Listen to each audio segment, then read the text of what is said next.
اور کتاب میں ابراہیم کو یاد کرو، بے شک وہ نہایت سچے پیغمبر تھے۔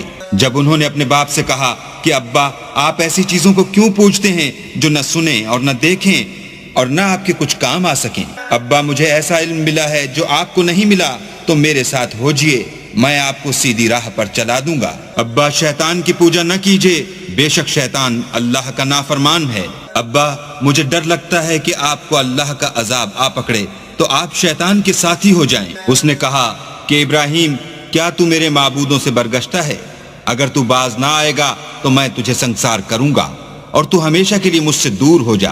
ابراہیم نے السلام علیکم کہا اور کہا کہ میں آپ کے لیے اپنے پروردگار سے بخشش مانگوں گا، بے شک وہ مجھ پر نہایت مہربان ہے، اور میں آپ لوگوں سے اور جن کو آپ اللہ کے سوا پکارتے ہیں ان سے کنارہ کرتا ہوں اور اپنے پروردگار ہی کو پکاروں گا۔ امید ہے کہ میں اپنے پروردگار کو پکار کر محروم نہیں رہوں گا۔ اور جب ابراہیم ان لوگوں سے اور جن کی وہ اللہ کے سوا پرستش کرتے تھے الگ ہو گئے تو ہم نے ان کو اسحاق اور اسحاق کو یعقوب بخشے اور سب کو پیغمبر بنایا، اور ان کو اپنی رحمت سے بہت سی چیزیں عنایت کی اور ان کا ذکر جمیل بلند کیا۔ اور کتاب میں موسیٰ کا بھی ذکر کرو، بے شک وہ ہمارے برگزیدہ اور پیغمبر مرسل تھے، اور ہم نے ان کو طور کی داہنی طرف پکارا اور باتیں کرنے کے لیے نزدیک بلایا، اور اپنی مہربانی سے ان کو ان کا بھائی ہارون پیغمبر عطا کیا۔ اور کتاب میں اسماعیل کا بھی ذکر کرو، وہ وعدے کے سچے اور ہمارے بھیجے ہوئے نبی تھے، اور اپنے گھر والوں کو نماز اور زکوٰۃ کا حکم کرتے تھے اور اپنے پروردگار کے ہاں پسندیدہ و برگزیدہ تھے۔ اور کتاب میں ادریس کا بھی ذکر کرو، وہ بھی نہایت سچے نبی تھے اور ہم نے ان کو اونچی جگہ اٹھا لیا تھا۔ یہ وہ لوگ ہیں جن پر اللہ نے اپنے پیغمبروں میں سے فضل کیا، یعنی اولاد آدم میں سے، اور ان لوگوں میں سے جن کو ہم نے نوح کے ساتھ کشتی میں سوار کیا، اور ابراہیم اور یعقوب کی اولاد میں سے، اور ان لوگوں میں سے جن کو ہم نے ہدایت دی اور برگزیدہ کیا۔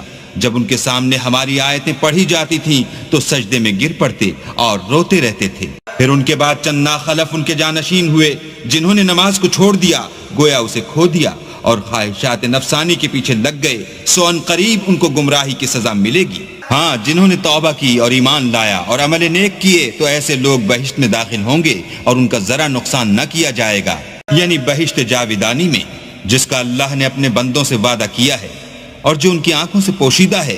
بے شک اس کا وعدہ نیکوکاروں کے سامنے آنے والا ہے، وہ اس میں سلام کے سوا کوئی بیہودہ کلام نہ سنیں گے، اور ان کے لیے صبح و شام کھانا تیار ہوگا۔ یہی وہ جنت ہے جس کا ہم اپنے بندوں میں سے ایسے شخص کو مالک بنائیں گے جو پرہیزگار ہوگا۔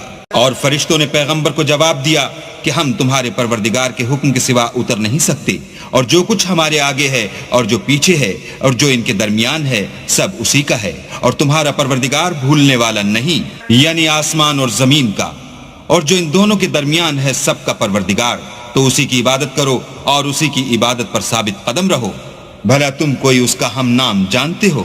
اور کافر انسان کہتا ہے کہ جب میں مر جاؤں گا تو کیا زندہ کر کے نکالا جاؤں گا؟ کیا ایسا انسان یاد نہیں کرتا کہ ہم نے اس کو پہلے بھی تو پیدا کیا تھا اور وہ کچھ بھی چیز نہ تھا؟ تمہارے پروردگار کی قسم، ہم ان کو جمع کریں گے اور شیطان کو بھی، پھر ان سب کو جہنم کے گرد حاضر کریں گے اور وہ گھٹنوں پر گرے ہوئے ہوں گے۔